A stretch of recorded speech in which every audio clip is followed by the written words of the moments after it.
4th of October 2011. Charlie was 10 years old. It was midweek, and as such he didn't have a birthday party because we saved it for the weekend. And on the Friday night, which was the 7th of October, it was about 9:45 in the evening when Charlie made his way upstairs, as normal, but to brush his teeth and get himself ready for bed. Jan and I tidied up, and at about 10 past 10 went upstairs and brushed our teeth and went to bed. We were in bed, I expect, for about 5 minutes, and we just drifted off, and all of a sudden we were woken by our daughter Izzy, who was screaming and running into our bedroom. And she was just screaming that Charlie, he was kicking her, he wasn't responding, and his eyes had rolled into the back of his head. I jumped up, ran into Charlie's room, and at that point Charlie was having a seizure. I grabbed hold of Charlie, lifted him up and laid him in the landing. Jan rang 999. So with that I put him into the recovery position, and I laid on the floor next to him, and I held his hand and I was talking to him and had no response. His eyes were still rolled back. Charlie remained in that unresponsive state, although still jerking somewhat, but unable to respond to anything I said to him or any reaction to me squeezing his hands or anything. And there was a series then of questions relayed from Jan to myself and then back to the 99 handler. And at one point Charlie squeezed my hand, and the right hand side of his face had completely dropped. His face had completely distorted, and then he stopped responding again to me. And then all of a sudden he completely snapped and opened his eyes and looked at me, and he was sort of with us but unable to speak, and at that point the paramedic arrived. And she asked us what had happened, and she said, I think he's probably overheated or something. I said, he's been okay during the day, he's not been poorly. We were just really, really gobsmacked by having just witnessed our perfectly healthy little boy just completely collapsed on the floor, unconscious, in front of our eyes. Eventually we sat Charlie up. There was a quick check of his temperature, his pulse, and at that stage the paramedic told us that they believed that Charlie had had a febrile convulsion, and I didn't know what that was and asked what it was. I asked at that point, would he need to be going to hospital, because obviously it's his first time, we've never seen it before. And they said no, it's quite a common thing for children, and this can happen several times and that there's no need to convey. However, if you feel that he's not well through the night or it happens again, then call us or take him direct to A&E. And that was it really. That was the end of their response.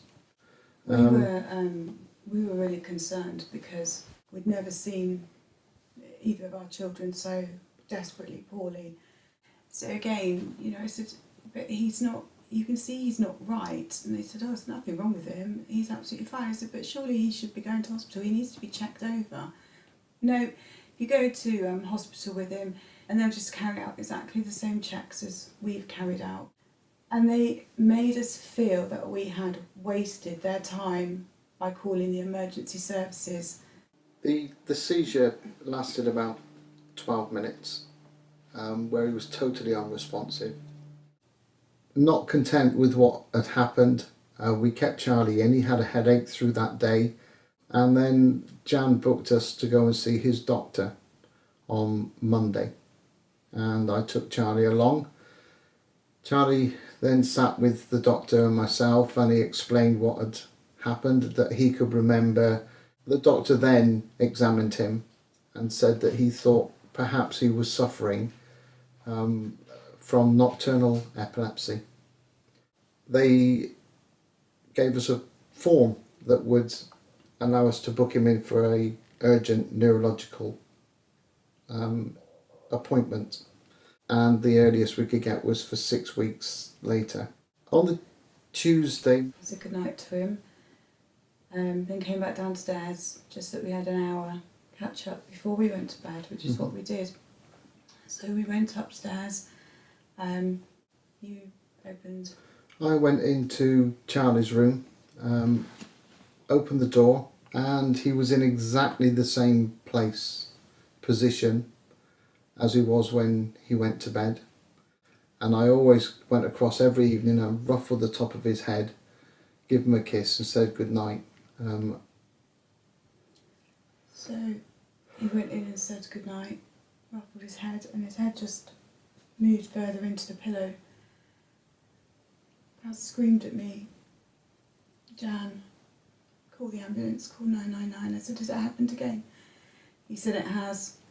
He pulled Charlie out. He'd been sick.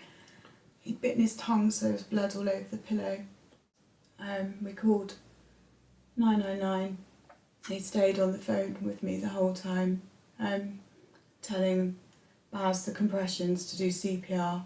Charlie was completely unresponsive this time, wasn't breathing, and the first lot came in the house, then a second lot came into the house, and I could hear discussions about an air ambulance as well. They wanted him transmitted as quickly as possible.